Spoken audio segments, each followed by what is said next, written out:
네, 계속해서 부동산 이야기 이어가겠습니다. 한문도 명지대학교 실물투자분석학과 교수 김인만 부동산경제연구소 소장 두 분과 함께하고 있습니다. 자, 어떤 분께서 댓글로 의견을 주셨는데요. 용산정원 이 토지정화 비용으로는 한 1조 원 정도 든다 이렇게 말씀을 하시네요. 맞습니까? 네, 그 정도는 충분히 소요될 것 같습니다. 어린이 정원만 그러니까 10분의 1. 그만큼만. 네. 전부하는 데는 제가 알기로는 10에서 15조 지금 추산되고 있는 걸로 알고 있고요. 또 시간은 좀 또 걸리는데 어린이 정원은 그나마 좀 낫습니다. 왜냐하면 이미 한번 작업을 했던 곳이에요. 그래서 정원을 이렇게 그 어린이 정원 만들어 놨는데 그리고 다시 검사를 보니까 그래도 애들한테는 치명적인 수치가 올라와서 애들 이제 들어오다가 막아버렸잖아요. 다시. 네네. 그러니까 이제 좀 속도를 내면 그동안에 오염 정화를 했으면 지금 벌써 다 됐을 거예요. 그죠? 몇 년, 3, 4년 흘렀으니까. 그러니까 지금부터 또 2, 3년 이상은 해야 될 것이고 나머지 지역 중에 뭐 유류 저장소 이런 데는 기름을 뭐 걔들이 하면 안 되죠. 미군 양반들이 그 뭐라 그럴까요? 폐기물 중에 이제 더 안 좋은 것들도 있잖아요. 네.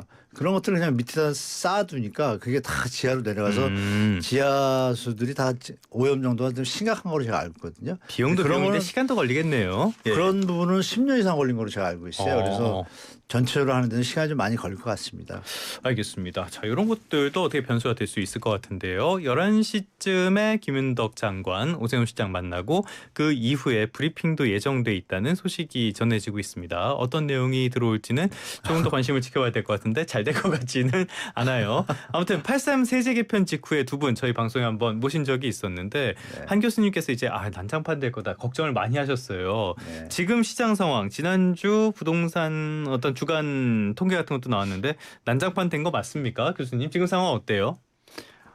난장판 직전의 모습이 막 이렇게 조마조마하게 펼쳐지는 것 같아요. 강남 지역은 아시는 바와 같이 좀 많이 좀 하락이 된 상태인데 평균으로는 이제 아직 뭐 심하게 내려온 건 아니고요. 반면에 우리가 예측했던 대로 뭐 중랑구, 은평구, 강서 이쪽에 풍선 효과가 있고 또 묘한 현상이 하나 있습니다. 그 성북구나 일부 많이 올랐던 구들 있지 않습니까?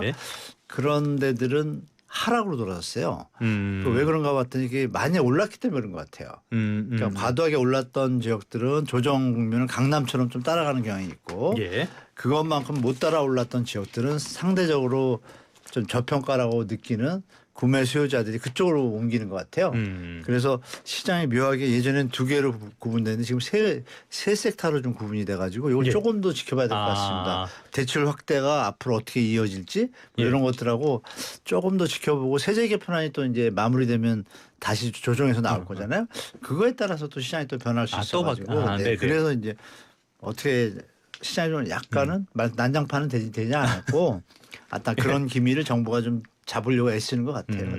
알겠습니다. 세제 개편안의 대대적인 수정은 어떻게 보면 예고가 된 상태이기 때문에 좀 봐야 될 것 같고요. 말씀하신 지표 지난주 기준인데요. 중랑구, 성북구, 서대문구, 강북구 굉장히 크게 올랐고 반대로 강남과 서초는 조금 조정을 받았습니다. 그런데 이걸 딱 보면요. 핵심 지역에서 외곽으로 번져나가는 게 뚜렷하게 보이거든요. 2030들의 닥치고 매수세, 닥공 이것도 영향을 주고 있는 겁니까? 닥치고 매수는 사실 또 돈도 있어야 되니까 표현 자체가 이게 닥치고 매수보다는 요즘 방송에 자꾸 거짓말을 쓰게 돼요. 2030들 중에 2011년하고는 좀 다른 것 같아요. 그때는 이제 포모 와가지고 지금 아니면 안 돼. 뒤처지기 전에 빨리 해야 돼라는 위기감이 있었던 것 같고요. 지금은 그런 위기감은 다른 종류의 위기감이죠. 그때는 내 친구는 빨리 사서 올라가는데 나도 이제 상승 열차에 올라타야겠다라는 위기감이고 지금은 전월세가 너무 불안하니까 전세가 없다 보니까 이러다가 내 주거가 진짜 언제까지 나빠질까에 대한 불안 또 다른 불안감인 것 같아요. 그래서 20억 아래 아파트 구간은 또 어느 정도 자금이 되고 대출 받을 수 있는 분들은 움직이는 것 같습니다. 제가 최근에 이제 두 군데 임장을 좀 다녀왔는데요. 한 군데는 이제 강남 반포 비싼 아파트 원밸리 다녀왔고 또 하나는 이제 근처 상암동 다녀왔는데 원밸리 같은 경우는 이제 영향을 받죠. 들여보내줍니까? 안 들여보내주던데. 아는 사람이 있으니까 이제 들여는 보내주는데 이제 만나면 이제 그런 거죠. 양도세, 종부세 모두 다 이제 직격탄을 맞고 있기 때문에 네. 일단 지금은 계산기를 두들기는 단계입니다. 집주인들이 본격적으로 호가를 많이 떨어뜨리지도 않고 매수자들은 또 이게 기회를 삼잖아요. 네. 이 정도 호가 하락은 안 돼. 아직은 완전히 뚝 떨어지면 내가 고민을 해볼게라는 네. 생각이기 때문에 뭐 거래도 잠잠하고 집주인들은 계산기를 두들기는데 사실 계산기 두들겨도 답이 안 나오는 게 세제 개편안이 확정도 아니고 또 어떻게 수정될지 모르기 때문에 그렇지. 사실 이게 또 몇 달 더 갈지 몰라요. 예, 그래서 예. 뭐 어떻게 보면 불확실성이 좀 더 지속이 됐다 강남권은. 그리고 여기 상암동에 가보면 상암에서 제일 좋은 아파트가 4단지입니다. 월드컵파크 4단지.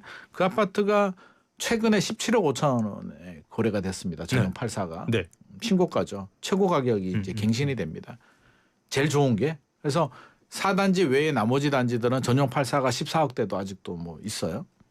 근데 집주인들이 모르니까 뭔지도 모르는데 그냥 불안한 거예요. 실질적으로는 혜택을 받는 구간임에도 불구하고 이게 혜택을 받는 건지 안 받는 건지도 몰라서 지금 어떻게 받을지도 모르겠고 예. 판단을 못하는 상황인데 뭐 가격을 내리고 이런 건 아니고 예. 오히려 매수자들이 반응이 더 빠릅니다. 매수자들이 판단이 빨라서 사는 사람은 계속 있대요. 네. 집주인들은 이게 뭐지?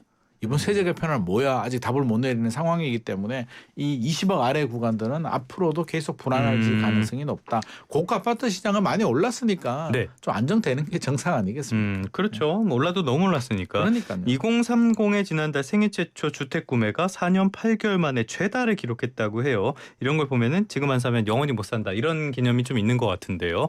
강남 쪽에서는 보면은 아파트 막교환도 한다라는 소식이 계속 전해지고 있는데 아파트가 뭐 바타 수 있는 그것도 아닌데 뭘 막교환을 어떻게 한다는 겁니까 이거는? 아니 막교환을 하면 일단 양도세가 한번 정산되잖아요. 그러니까 이 나중에 그 우리가 내년 후년에 벌어질 그 양도세 그 압박에서 일단 벗어날 수 있습니다. 뭐 합법적이고 합리적인 선택이죠. 제가 볼 때는 소비자들은 다 합리적으로 적법한 선에서 선택을 하잖아요. 뭐 그게 항상 시장 논리죠. 양도세를 일단 정산하면 지금은 공제를 다 받으니까 예. 정산하는 거 혜택 다 받고 그다음에 출발하면 세제 절세가 되니까 그건 뭐 당연한 선택이라고 보시면 될 것 같아요. 자 그런데 이제 많이 말씀을 들으시니까 지금 이렇게 매매 시장 살펴봤는데요. 더 큰 문제는 전월세 시장 쪽이 아닌가 싶어요. 전세가 완전히 사라지면서 월세가 가파르게 오르고 있다. 이런 얘기는 계속 저희가 전해드리고 있는데 실제 상황은 교수님께서는 어떻게 판단하고 계십니까? 뭐 똑같습니다. 그 뭐 예측된 거고 그 얘기 나오기 전에 뭐 여기서도 우리 앵커님하고 우리 소장님하고 같이 말씀 나눴잖아요. 이거 전월세 이거 정말 감당하기 어렵게 됐겠다라고 했는데 다행인 거는 정부가 전세 대출에 대해서 강력한 신호를 줘서 그런지 월세는 이제 예측한 대로 좀 가파르게 가고 있는데 전세는 또 의외로 일단은 생각보다 많이 오르고 있지는 않아요. 그래서 이미 다 대비들을 하신 건지 그래서 원인을 찾아보니까 2분기인가요? 2분기에 그 서울에서 그 수도권으로 전출 가신 분들이 거의 역대 최다급인 거예요. 그러니까 이제 다운사이징이 아니라 뭐라 그럴까요? 무브 사이징? 무빙이 좀 벌어진 것 같아요. 그래서 아마 조금 예측한 것보다 전세 가격이 더 폭등을 하지 않고 있고 전세 대출을 갖다 확대는 안 했잖아요. 계속 유지하고 도리어 좀 강화하겠다는 신호가 있다 보니까 도리어 이제 월세 쪽으로 주인 입장에서 이쪽으로 좀 몰려서 월세는 우리 예상보다 조금 가파르게 상승 곡선을 그리고 있습니다. 알겠습니다. 전월세 시장 위태위태한 건 분명해 보이는데요. 네. 자, 이 내용 마지막으로 살펴보도록 하죠. 더불어민주당의 신임 대표가 김민석 대표로 선출이 됐습니다. 김민석 대표가 비거주 1주택 증세 반대라고 후보자 토론 때 이야기를 하기도 했고요. 세제 개편안에 대해서 강한 어떤 수정 의사를 보였었거든요. 이런 점 반드시 고쳐야 된다. 반드시 고쳐질 것 같다라고 보시는 점 어떤 게 있습니까? 두 분 한번 자세히 들어볼까요? 김민석 이제 총리가 아니라 대표죠. 그렇죠. 김민석 대표가 됐는데 말씀을 하셨습니다. 근데 대표가 되자마자 이제 얼마 전에 한 말을 뒤집기는 현실적으로 좀 어렵지 않나라는 생각이 들고요. 일각에서는 뭐 이런 말 하시는 분들도 있어요. 이미 다 계산이 됐다. 그래서 당대표 선거를 앞두고 조율이 됐을 당선 것이다. 지지자들을 위해서 강한 메시지 우리 비거주 1주택자도 잡겠다라는 메시지를 던지고 김민석 대표가 되면은 또 풀어주는 완화 메시지를 주게 되면서 이제 좀 달래주고 중도층을 포섭하겠다라는 뭐 그런 말씀하시는 분들도 있는데 일단 결과를 좀 지켜봐야 될 것 같고요. 뜨거운 감자는 아마 초고가 주택에 대해서는 뭐 손대기는 뭐 손대지는 않을 것 같은데 비거주 1주택은 되긴 될 것 같습니다. 왜냐하면 너무 많아요. 네. 비거주 1주택이 서울에만 뭐 83만 명 또는 어떤 분들은 100만 명이 있다라고 하는데 이 83만 또는 100만 명을 적으로 만들기에는 정치적으로는 너무나 부담이 크기 때문에 저는 비거주 1주택에 대해서는 대폭 양보를 하든 아예 전면 수정을 하든 어떤 식의 큰 손질이 있지 않고서야 정치적으로 리스크가 너무 크고 얘기를 했기 때문에 이게 그냥 한 말이 아니라 저는 다 계산에 의해서 네. 전략에 의해서 나온 말이 아닐까 생각을 하고 있습니다. 알겠습니다. 교수님께서 보시기에는 이런 내용들 다 좋아. 근데 이거는 정말 반드시 고쳐서 최종안에 들어가야 된다라고 보시는 거 어떤 게 있습니까? 일단 거주 비거주에 대해서 이제 소장님 말씀하신 표계산도 했겠지만 정치하는 사람들이니까 정치하는 사람들이 정신 차려야 될 게 있습니다. 네. 국민은 스마트하거든요. 예. 공정하고 정을 지키는지가 사실 관건이거든요. 네. 착각을 하는 것 같아요. 정치인들이 가까하다 보면. 제가 드릴 말씀은 뭐냐면 거주 비거주에 대해서 선의 피해자가 너무 많아요. 이거 그냥 그대로 가면. 예.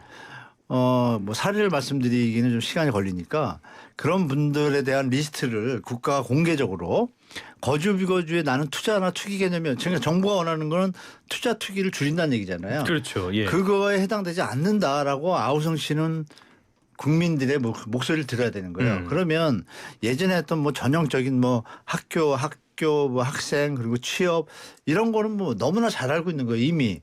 근데 그렇지 않은 사례가 너무 많잖아요. 네. 그럼 그거에 대한 케어를 할 준비도 연재 안 돼 있었어요.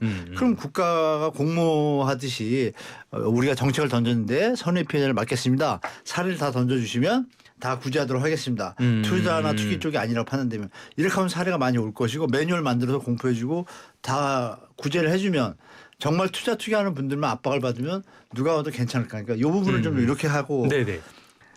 임대 사업자분들이 있습니다. 예. 임대 사업자분들이 큰 죄를 진 건 아니잖아요. 그렇죠. 국가가 임대 사업을 하라 그래서 여지껏 해왔고 그 정책에 따라서 했던 거죠. 갑자기 너무 나쁜 사람처럼 그러니까 전세 사기 때문에 벌어진 건데 나쁜 사람으로 보는 형태의 어떤 모습이 보이잖아요. 뉘앙스가. 소장님 말씀하신 정치 전략적인 요소가 냄새가 나요. 옛날엔 그게 통했어요. 그런데 지금은 국민들이 스마트하다니까요. 네. 아니 그 무슨 짓이야. 지금 시장을 안정시켜야지 이런 마음이 더 많단 말이에요. 그러면은 간단하잖아요. 상생 임대나 매입 임대 이런 분들이 계속 임대 사업을 할 수 있게 하고 이어서 그러면 연 임대료 상한율을 좀 낮춰주고 이걸 조건을 던지면 나중에 세금 감면했다 이렇게 당근을 주면서 같이 가면 전세 시장이 안정되지 않습니까? 그래서 그 부분에 대해서 임대사업자도 뭐 29년까지 다 팔아라 아니면 세금 감면 없다 이렇게 쪼였거든요. 예. 그런 건 정말 좋은 정책이 아니기 때문에 다시 한번 좀 재고해서 좋은 쪽으로 좀 선언하는 게 필요하다고 말씀드릴게요. 뭐 이미 수정을 예고한 상태니까요. 저는 그런 것도 좀 고려해 줬으면 좋겠어요. 네. 교수님 말씀처럼 전월세 시장 서민주거 안정이 이제 1순위는 맞고 거주 비거주를 굳이 나누고 싶다라고 한다면 이제 10년 거주하게 되면 80% 공제해 준다고 하잖아요. 저는 10억 캡은 좀 빼줬으면 좋을 것 같고요. 10년 거주했으니까.